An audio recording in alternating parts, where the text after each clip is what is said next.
রোশনাই, তোমার যে প্রশংসা আমি শুনেছিলাম, তোমার নাচে কিন্তু সেটা দেখতে পেলাম না। তোমার নাচ খারাপ তা বলছি না, তবে দারুণও কিছু না। দেখা যাক পরের পর্বে যেতে পারো কিনা। All the best. রোহিত, তুমি ওকে এলিমিনেট করতে পারো না। ও অন্যতম সেরাদের মধ্যে একজন। হতে পারে, কিন্তু পারফরমেন্সও তো আমি সেরকম কিছু দেখতে পেলাম না। আমার মনে হয় মাইকেল আমার সঙ্গে একমত। রুদ্র এই মেয়েটাকে নিয়ে যে হাইপ তৈরি করেছে সেটা কিন্তু নাচের মধ্যে আমি দেখতে পেলাম না। কি মাইকেল, তাই না?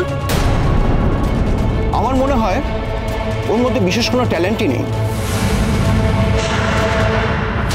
রাস্তায় দাঁড়িয়ে একটা ঢিল ছুলে না এরকম কোনো না কোনো ডান্সারের গায়ে গিয়ে পড়বে। আর মুম্বাইয়ে না এরকম ডান্সার গিজগিজ করছে। এই মেয়েটার মধ্যে সেই ব্যাপারই নেই। আমি যা খুঁজছি সেটা ওর মধ্যে নেই। এই নাচে তো স্পেশাল কিছুই পেলাম না আমি। এর থেকে ভালো ডান্সার আমি স্টেজে দাঁড় করিয়ে দিতে পারি। রোহিত, এবার আমার মনে হচ্ছে তুমি মাত্রা অতিরিক্ত সমালোচনা করছো। মানছি রোশনার পারফরমেন্স ভালো হয়নি, কিন্তু তার মানে এতটাও খারাপ হয়নি যে তুমি তাকে এলিমিনেট করে দেবে। এটা তোমার মত, আমি তোমার মতের সঙ্গে একমত নই। Okay guys, relax relax. Roshnai, দেখো তুমি রোহিতের কথায় কিছু মনে করো না, ঠিক আছে? যাও নিজের জায়গায় গিয়ে বসো।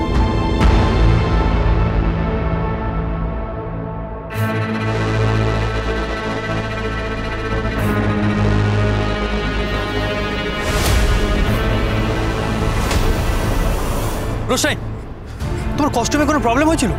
তুমি জাজেসকে বললে না কেন? তোমার তো ওখানে বলা দরকার ছিল। আমি চেঞ্জ করে আসছি গুরুজি। না, আগে বলো কি হয়েছে। গুরুজি, পারফরমেন্সের সময় আমার ড্রেসের ফিতেগুলো ছিঁড়ে গেছে। সে কি? হায় ভগবান, তুমি এটা গানো। তুমি আমার সাথে আসো, আমার সঙ্গে আসো।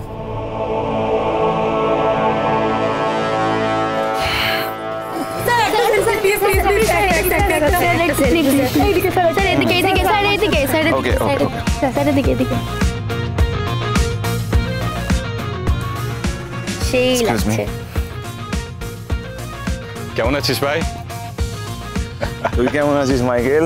আমি ভালো আছি। বল, তোর কি খবর? তোর তো দেখাই পাওয়া যায় না। হাইফাই লোক হয়ে গেছিস, বড় মানুষ।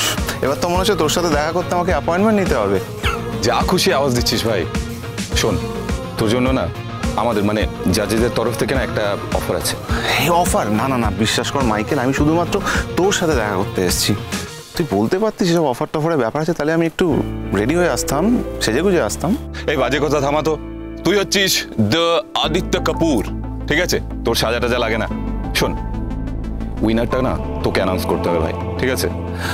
ভাই বিশ্বাস কর, এসব আমার দ্বারা হবে না, প্লিজ। আরে প্লিজ ভাই, প্লিজ।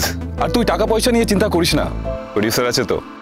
আই সোয়ার ভাই, তোকে দেখলে প্রতিযোগীদের মনে যে কনফিডেন্সটা তৈরি হবে না, তুই বুঝতে পারছিস না। বলছিস? তা তুই যখন বলছিস তখন আমি করব কাজটা। আমি যদি তোদের শোতে অ্যাপিয়ার করি তাহলে তো তোদের শোয়ের টিআরপি বেড়ে যাবে। সেক্ষেত্রে তুই তোর স্যালারি 50% আমায় দিতে হবে, রাজি তো?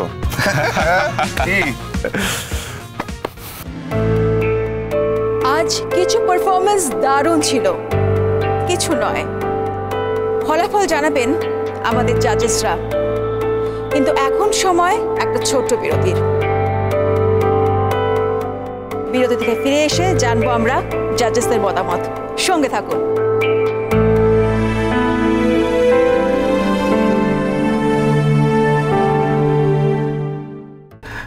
আমি ওর মায়ের কাছে কি জবাব দিয়ে করবো? বাড়ির লোকেরা সব অপেক্ষা করে বসে গেছে। কাজের কাজগুলো তো করতে হবে তার জন্য।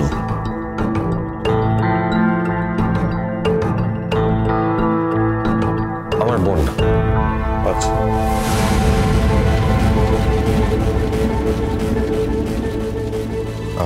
অফিসার, আমার কাছে তো হার্ড কপি হবে না, তাই আমি এই ছবিটাই আপনাকে দিতে পারি।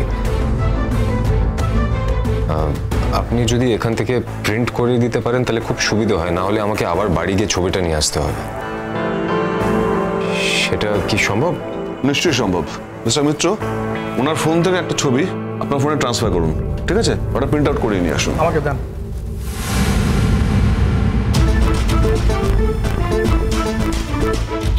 কান্নাকাটি করবেন না। কতক্ষণ আগে বেরিয়েছে বলতে পারবেন? দেখুন, কখন বেরিয়ে গেছে ঠিক বলতে পারবো না, বাট ওই সময় তো বাড়িতে কেউ থাকে না। আমার বউ তখন রান্না বান্না করছিল। ওই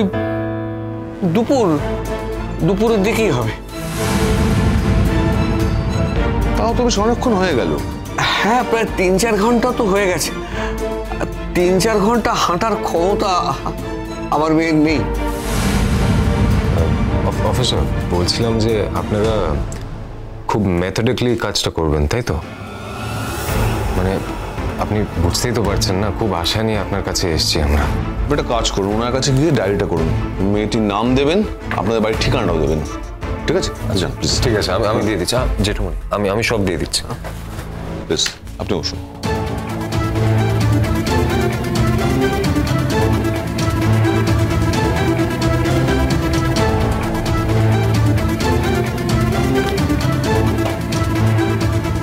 না, আমার বয়সটা বলুন।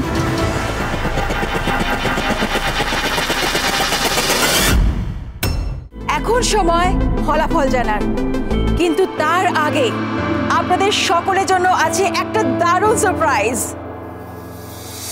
লেডিজ এন্ড জেন্টলম্যান, আজকে আমাদের মধ্যে আছেন বিখ্যাত বলিউড সুপারস্টার আদিত্য কাপুর। একটা জোরে হাততালি দিয়ে স্বাগত জানাই মিস্টার আদিত্য কাপুরকে।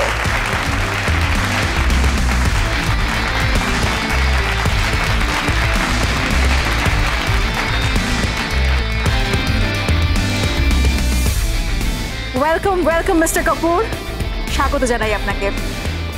স্যার, আমার এখনো মনে আছে আমাদের এই শোয়ের শুরু সিজনে আপনি ছিলেন আমাদের অন্যতম জাজ, অ্যান্ড আজকে আপনার সেই ফেলে আসা দিনের কোনো স্মৃতি, কোনো অভিজ্ঞতা যা আপনাদের সকলের সঙ্গে শেয়ার করতে চান?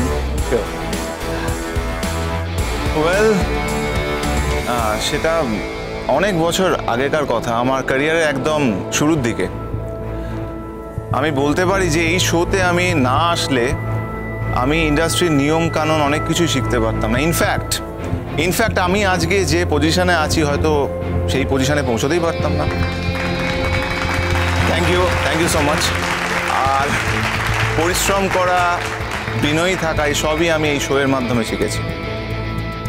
আর আমার এই পুরো জার্নিতে আমাকে সব থেকে বেশি সাহায্য করেছে, হেল্প করেছে আমার ভাই মাইকেল। স্টেজে আয় ভাই, come on.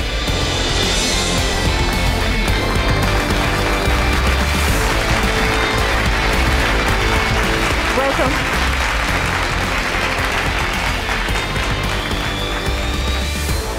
So mister Kapoor, আপনি কি জানেন আপনার ভাই, আপনার বন্ধু আজকে আপনাকে এখানে কেন এনেছেন? আমি জানি। আমাকে এখানে ডাকা হয়েছে এর পরের রাউন্ডে কোন প্রতিযোগী কারা কারা কোয়ালিফাই করবে তাদের নাম ঘোষণা করার জন্য। কিন্তু আমি এখানে এমন একজনের নাম ঘোষণা করব, সে কিন্তু দারুণ ডান্সার,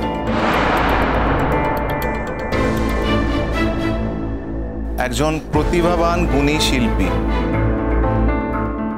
আর একটা আনন্দের বিষয় হলো সে কিন্তু আমাদের মাঝখানেই আছে। ওয়েল, আমি কিন্তু তার সাথে কাজও করেছি। কার কথা বলতে চাইছি আদিত্য? রোশনাইয়ের কথা বলছে না তো?